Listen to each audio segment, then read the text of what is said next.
Maharashtra superfast news चॅनलमध्ये आपले सहर्ष स्वागत आहे। खास सत्याची ठार लेखणीची महाराष्ट्रातील ताज्या आणि वेगवान बातम्या पाहण्यासाठी आपल्या हक्काचे चॅनल शेअर करा, लाईक करा आणि सबस्क्राइब करा। पेण तालुक्यातील बोगस डॉक्टरवर कारवाई, 54,000चा औषध साठा जप्त।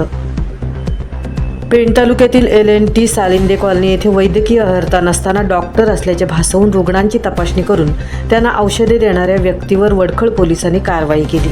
दीपंकर सुशांत दास, वय वर्ष 37, राहणार LNT सालिंदे कॉलनी पेण, मूळ राहणार पश्चिम बंगाल याच्याविरुद्ध या प्रकरणी गुन्हा दाखल करण्यात आला आहे। पोलिसांच्या माहितीनुसार 19 ऑगस्ट 2026 रोजी सायंकाळी 4:30च्या सुमारास LNT सालिंदे कॉलनी येथील पत्र्याच्या शेडमध्ये डॉक्टर हा बेकायदेशीरपणे औषधांचा साठा बाळगताना आढळून आला। त्याच्याकडे कोणतीही वैद्यकीय अर्हता नसतानाही तो स्वतःला डॉक्टर असल्याचे भासवत रुग्णांची तपासणी करून त्यांना औषधे देत होता।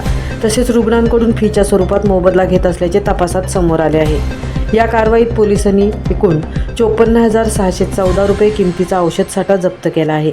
प्राथमिक आरोग्य केंद्र गडब येथील वैद्यकीय अधिकारी चेतन अविनाश म्हात्रे यांनी याबाबत फिर्याद दिली।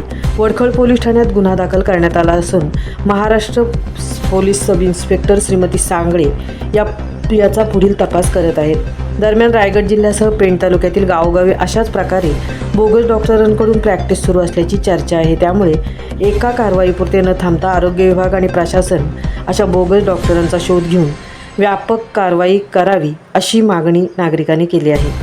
Maharashtra superfast team Pen.